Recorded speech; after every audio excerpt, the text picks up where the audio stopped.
ಮೈಸೂರು ಅರಮನೆಯ ಜಯಮಾರ್ತಾಂಡ ದ್ವಾರದ ಮುಂಭಾಗ ನಿನ್ನೆ ಸಾಯಂಕಾಲ ಒಂದು ಹೀಲಿಯಂ ಸಿಲಿಂಡರ್ ಬ್ಲಾಸ್ಟ್ ಆಗಿದೆ. ಅಂದರೆ ಈ ಹೀಲಿಯಂ ಬಲೂನ್ಗಳು ಮಾರ್ತಾರೆ, ನೀವು ನೋಡಬೇಕು, ಅದು ಮೇಲ್ಗಡೆಗೆ ಹಾರ್ಕೊಂಡು ಹೋಗುತ್ತಲ್ಲ, ಆ ಥರ ಬಲೂನ್ಗಳು ಮಾರ್ತಾರೆ. ಅದನ್ನು ತುಂಬಿಸೋಕ್ಕೆ ಅಂತ ಚಿಕ್ಕದೊಂದು ಸಿಲಿಂಡರ್ ಇಟ್ಕೊಂಡಿರ್ತಾರೆ ಅವರು. ಆ ಸಿಲಿಂಡರ್ ಸ್ಫೋಟವಾಗಿ ಅದನ್ನು ಮಾರಾಟ ಮಾಡ್ತಾ ಇದ್ದ ಸಲೀಂ ಅಂತಕ್ಕಂಥ ವ್ಯಕ್ತಿ ಮೃತಪಟ್ಟು 5 ಜನರಿಗೆ ಗಾಯವಾಗಿದೆ. ಅದರಲ್ಲಿ ಒಬ್ಬರಿಗೆ ಗಂಭೀರ ಸ್ವರೂಪದ ಗಾಯವಾಗಿರ್ತಕ್ಕಂಥ ಘಟನೆ ನಡೆದಿದೆ. ಅರಮನೆಯ ಮುಂಭಾಗ, ಅಂದರೆ ಮೈಸೂರು ಅರಮನೆ ಮತ್ತು ಎಕ್ಸಿಬಿಷನ್ ಮಧ್ಯಭಾಗದ ಜಾಗ ಏನಿದೆ ಅಲ್ಲಿ ಆಗಿರ್ತಕ್ಕಂಥದ್ದು. ಅರಮನೆಯ ಮುಂಭಾಗ ನಡೆದಿರ್ತಕ್ಕಂಥ ಸ್ಫೋಟ, helium gas cylinder blast. Balloon ಮಾರ್ತಾ ಇದ್ದ 40 ವರ್ಷದ ಸಲೀಂ ಅನ್ನೋರು ಸ್ಫೋಟಕ್ಕೆ ಬಲಿಯಾಗಿದ್ದಾರೆ. ಸ್ಫೋಟದ ತೀವ್ರತೆಗೆ ಮೃತದೇಹ ಛಿದ್ರವಾಗಿ ಹೋಗಿದೆ. ಅರಮನೆಯ ಜಯಮಾರ್ತಾಂಡ ದ್ವಾರದ ಬಳಿ ನಡೆದಿರ್ತಕ್ಕಂಥ ಘಟನೆ, ರೋಡ್ ಸೈಡಲ್ಲೇ ನಡೆದಿರ್ತಕ್ಕಂಥ ಘಟನೆ. ಈ ಹೀಲಿಯಂ ಗ್ಯಾಸ್ ಅಂದರೆ ಅದು ಗಾಳಿಗಿಂತ ಹಗುರ, ಹಾಗಾಗಿ ನಿಮಗೆ ಬಲೂನ್ ಮೇಲ್ಗಡೆ ಹಾರುತ್ತೆ. ಅದನ್ನು ತಗೊಳಕ್ಕೆ ತುಂಬ ಜನ ಬರ್ತಾರೆ, ಆ ಕಾರಣಕ್ಕೋಸ್ಕರ ಅದನ್ನು ಮಾರ್ತಾ ಇದ್ದಾರೆ. ಹೀಲಿಯಂ ಗ್ಯಾಸ್ ತುಂಬಿ ಬಲೂನ್ ಮಾರ್ತಾ ಇದ್ದಿದ್ದು ಸಲೀಂ ಅಂತ. ಘಟನೆಯಲ್ಲಿ 5 ಪ್ರವಾಸಿಗರಿಗೆ ಗಂಭೀರ ಗಾಯವಾಗಿದೆ. ಮೈಸೂರಿನ KR ಆಸ್ಪತ್ರೆಯಲ್ಲಿ ಗಾಯಾಳುಗಳಿಗೆ ಚಿಕಿತ್ಸೆಯನ್ನು ಕೂಡ ಕೊಡಲಾಗ್ತಾ ಇದೆ. ಬೆಂಗಳೂರಿನಿಂದ ಹೋಗಿದ್ದಂತಹ ಲಕ್ಷ್ಮಿ ಅಂತಕ್ಕಂಥವ್ರಿಗೆ ಸ್ವಲ್ಪ ತೀವ್ರತರವಾದ ಗಾಯ ಆಗಿದ್ದು ಅವರ ಸ್ಥಿತಿ ಚಿಂತಾಜನಕವಾಗಿದೆ ಅನ್ನೋ ಸ್ಥಿತಿ. ಅದರಲ್ಲಿ ಮಾರಾಟ ಮಾಡ್ತಾ ಇದ್ದಾರಲ್ಲ ಬಲೂನ್, ಆ ವ್ಯಕ್ತಿ ಸಲೀಂ, ಆ ಸಲೀಂ ಮೃತದೇಹ ಹೇಗಿದೆ ಅಂತಂದರೆ ಛಿದ್ರವಾಗಿ ಹೋಗಿದೆ. ಆ ಪರಿಪ್ರಮಾಣದಲ್ಲಿ ಈಗ ಸ್ಫೋಟ ಸಂಭವಿಸಿರ್ತಕ್ಕಂಥದ್ದು. ಆದರೆ ಈ ಸ್ಫೋಟ ಯಾಕಾಯಿತು, ಹೇಗಾಯಿತು ಮತ್ತು ಇದರ ಹಿಂದೆ ಅನುಮಾನಗಳೇನು, ಅದೆಲ್ಲ ಮುಂದೆ ಬರುತ್ತೆ, ನಾನು ಹೇಳ್ತಾ ಹೋಗ್ತೀವಿ. ಆದರೆ ಸದ್ಯಕ್ಕೆ ಈ ರೀತಿ ಮೈಸೂರಿನ ಅರಮನೆಯ ಮುಂಭಾಗದಲ್ಲಿ ಸಿಲಿಂಡರ್ ಸ್ಫೋಟ ಆಗಿರೋದನ್ನ ಯಾವುದೇ ಕಾರಣಕ್ಕೂ ನೆಗ್ಲೆಕ್ಟ್ ಮಾಡುವಂತಿಲ್ಲ. 5 ಜನರಲ್ಲಿ 4 ಜನರಿಗೆ ಈಗಾಗಲೇ ಸಾಧಾರಣ ಚಿಕಿತ್ಸೆಯನ್ನು ಕೊಟ್ಟಿದ್ದಾರೆ. ಒಬ್ಬರಿಗೆ ಮಾತ್ರ ಗಂಭೀರ ಸ್ವರೂಪದ ಗಾಯ ಆಗಿದೆ. ಒಬ್ಬ ವ್ಯಕ್ತಿ ಮೃತಪಟ್ಟಿದ್ದಾನೆ. ಈಗ ಮೈಸೂರು ಪೊಲೀಸ್ ಕಮಿಷನರ್ ಸೀಮಾ ಲಾಟ್ಕರ್ ಅವರೆಲ್ಲರೂ ಕೂಡ ಸ್ಥಳಕ್ಕೆ ಭೇಟಿ ಕೊಟ್ಟಿದ್ದಾರೆ. ಅವರು ಕೂಡ ಸಾಕಷ್ಟು ಮಾಹಿತಿಯನ್ನು ಕೊಟ್ಟಿದ್ದಾರೆ.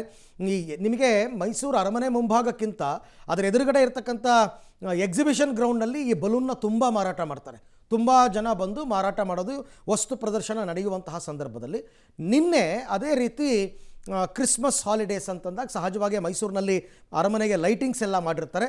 ತುಂಬ ಜನ ವ್ಯಾಪಾರಸ್ಥರು ವ್ಯಾಪಾರ ಮಾಡ್ತಾ ಇರ್ತಾರೆ. ಸುಮಾರು 8:30 ಗಂಟೆಗೆ ಈ ಜಯಮಾರ್ತಾಂಡ ಗೇಟ್ ಮುಂದೆ ಈ ಹೀಲಿಯಂ ಬಲೂನ್ ಮಾರ್ತಾರೆ ಇಲ್ಲಿ ಸೈಕಲಲ್ಲಿ. ಸೊ ಅದಕ್ಕೇನು ಹೀಲಿಯಂ ಬಲೂನ್ಗೆ ಗ್ಯಾಸ್ ತುಂಬ್ತಾರೆ, ಅದು ಸ್ಮಾಲ್ ಸಿಲಿಂಡರ್ ಇತ್ತು. ಅದು ಬ್ಲಾಸ್ಟ್ ಆಗಿಬಿಟ್ಟು ಅದು ಯಾರು ಮಾರ್ತಾಯಿದ್ರು ಅವ್ರದ್ದು ಡೆತ್ ಆಗಿದೆ. ಬಟ್ ಅಲ್ಲಿ ಮತ್ತೆ ಮುಂದೆಯಿಂದ ಹೋಗ್ತಾ ಇರೋರು ಮತ್ತು ಅಲ್ಲಿ 5 ಜನಕ್ಕೆ ಈಗ ಗಾಯ ಆಗಿದೆ. ಸೊ ಅವ್ರದ್ದು ವಿಚಾರಣೆ ನಾವು ಮಾಡ್ತೀವಿ ಏನಾಗಿತ್ತು ಅಂತ ಹೇಳಿ. ಬಟ್ ಇದು ನಡೆದ ಘಟನೆ, ಅದು ಗುರುತಿನ ಆಗಿಲ್ಲ, ಮತ್ತೆ ಮಾಡಿ ಹೇಳ್ತೀವಿ ಅದನ್ನೇನು ಡೀಟೇಲ್ಸ್. ಗಾಯಗಳದೆಲ್ಲ ಹೆಸರು ಸಿಕ್ಕಿದೆ. ಒಬ್ಬರು ಸೀರಿಯಸ್ ಇದ್ದಾರೆ, ಒಬ್ಬರು ನಂಜನಗೂಡವರು, ಒಬ್ಬರು ಬ್ಯಾಂಗ್ಳೂರಿಂದ ಬಂದಿದ್ದಾರೆ ಅಂತ ಹೇಳ್ತಾರೆ. ಮತ್ತೆ ಇಬ್ಬರು ಮಾತಾಡಿಲ್ಲ, ಅವ್ರಿಗೆ ಮಾತಾಡಿಸ್ಬಿಟ್ಟು ನಾನು ಫರ್ದರ್ ಡೀಟೇಲ್ಸ್ ಹೇಳ್ತೀನಿ. ಒಬ್ಬರು ಬ್ಯಾಂಗ್ಳೂರವರು ಅಂದರೆ ಅವರು ಮೋಸ್ಟ್ಲಿ ಇಲ್ಲಿ ರಜಾ ಇತ್ತು ಅಂತ ಬಂದಿರಬೇಕು. ಒಬ್ಬರು ನಂಜನಗೂಡವ್ರು ಇದ್ದಾರೆ. 3 ಜನ ಲೋಕಲೈಟ್ಸ್ ಅಂತ ಹೇಳ್ತಾರೆ. ಬಟ್ ಸ್ಟಿಲ್ ಅವರು ಇನ್ನೂ ಮಾತಾಡಿಲ್ಲ. ಮಾತಾಡಿದ್ಮೇಲೆ ಯಾರು ಒಬ್ಬರು ಮಂಜುಳಾ ಲಕ್ಷ್ಮಿ ಅಂತ ಬ್ಯಾಂಗ್ಳೂರ್ ಅಂತ ಹೇಳ್ತಾರೆ, ಯಾರು ಸೀರಿಯಸ್ ಆಗಿದ್ದಾರೆ. ಇನ್ನೊಬ್ಬರು ಮಂಜುಳಾ ಅಂತ ನಂಜನಗೂಡವರು. ಇನ್ನೊಬ್ಬರು ಕೊಟ್ರೇಶಿ ಅಂತ ಹೇಳಿ ಅವರು ರಾಣೆಬೆನ್ನೂರವರು ಅಂತ ಹೇಳ್ತಾರೆ. ಇನ್ನೊಬ್ಬರು ಶಹೀನಾ ಅಂತ ಹೇಳಿ ಅವರು ಕೋಲ್ಕತ್ತಾ ಅಂತ ಹೇಳ್ತಾರೆ. ನೋಡಿ, ಪ್ರಶ್ನೆ ಇರ್ತಕ್ಕಂಥದ್ದು ವೆರಿ ಕ್ಲಿಯರ್. ಈ ಸಿಲಿಂಡರ್ ಸ್ಫೋಟ ಆಕಸ್ಮಿಕವಾಗಿ ಆಗಿರುವಂಥದ್ದ ಅಥವಾ ಉದ್ದೇಶಪೂರ್ವಕವಾಗಿ ಆಗಿರುವಂಥದ್ದ? ಯಾಕೆಂದರೆ ಘಟನೆ ನಡೆದಿರೋ ಜಾಗ ನೋಡಿ, ಮೈಸೂರು ಅರಮನೆ ಮುಂಭಾಗ, ಸಾಯಂಕಾಲ ರಾತ್ರಿ ಟೈಮ್ನಲ್ಲಿ ಅರಮನೆ ಮುಂಭಾಗವೇ ಹೀಲಿಯಂ ಸಿಲಿಂಡರ್ ಸ್ಫೋಟವಾಗಿರೋದು. ಇದರ ಹಿಂದೆ 10 ಅನುಮಾನಗಳು ಮೂಡ್ತಾ ಇದೆ. ಸ್ಫೋಟ ಆಕಸ್ಮಿಕನ ಅಥವಾ ಉದ್ದೇಶಪೂರ್ವಕನ? ಆಮೇಲೆ ಯಾವತ್ತೂ ಕಾಣಿಸಿಕೊಳ್ಳದಂತಹ ಮಾರಾಟಗಾರ ನಿನ್ನೆ ಅರಮನೆ ಮುಂಭಾಗಕ್ಕೆ ಬಂದದ್ಯಾಕೆ? ನಿನ್ನೆ ರಾತ್ರಿ ಅರಮನೆ ಮುಂಭಾಗದಲ್ಲಿ ಆತ ವ್ಯಾಪಾರ ಮಾಡ್ತಾ ಇದ್ದಿದ್ಯಾಕೆ? ಏಕಾಏಕಿ ಅರಮನೆ ಮುಂಭಾಗದಲ್ಲೇ ಸಿಲಿಂಡರ್ ಸ್ಫೋಟ ಯಾಕಾಯಿತು? ನೋಡಿ, ಅದು ಅರಮನೆಯ ಮುಖ್ಯದ್ವಾರ, ಜಯಮಾರ್ತಾಂಡ ದ್ವಾರ, ಅರಮನೆಯ ಮುಖ್ಯದ್ವಾರ ಮತ್ತು ಲೈಟಿಂಗ್ಸ್ ಆನ್ ಆಗಿದ್ದಂತಹ ಟೈಮ್. ನಿಮಗೆ ಅರಮನೆ ಲೈಟಿಂಗ್ಸ್ ಹಾಕಿದಾಗಲೇ ಜನ ಜಾಸ್ತಿ ಬರ್ತಕ್ಕಂಥದ್ದು. ಅದಕ್ಕೋಸ್ಕರ ತುಂಬ ಜನ ಬರ್ತಾರೆ ಪ್ಯಾಲೇಸ್ ನೋಡೋದಕ್ಕೆ ಅಂತಂದ್ಬಿಟ್ಟು. ರಾತ್ರಿ 8:30 ಸಮಯ, ಎದುರುಗಡೆ ಎಕ್ಸಿಬಿಷನ್ ಇದೆ, ಪಕ್ಕದಲ್ಲಿ ಫ್ಲವರ್ ಶೋ ನಡೀತಾ ಇದೆ. ಇವೆಲ್ಲ ಇರಬೇಕಾದ್ರೆ ಜನನಿಬಿಡ ಸ್ಥಳ ಅದು.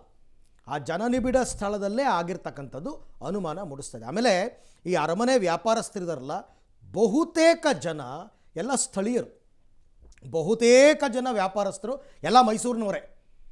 ಸೊ ಇಲ್ಲಿ ಈತ ಮೈಸೂರಿನವನಲ್ಲ ಅಂತ ಹೇಳ್ತಾ ಇದ್ದಾರೆ. ಈತ ಉತ್ತರ ಭಾರತದಿಂದ ಬಂದು ಈತ ಯಾವಾಗಿಂದ ಇಲ್ಲಿ ವ್ಯಾಪಾರ ಮಾಡ್ತಿದ್ದ, ಏನು, ಇದೆಲ್ಲವನ್ನು ತಿಳ್ಕೊಬೇಕಲ್ಲ. ಭದ್ರತಾ ವೈಫಲ್ಯ ಅಂತ ಆಗ್ಬಿಟ್ರೆ ವೆರಿ ಡೇಂಜರ್.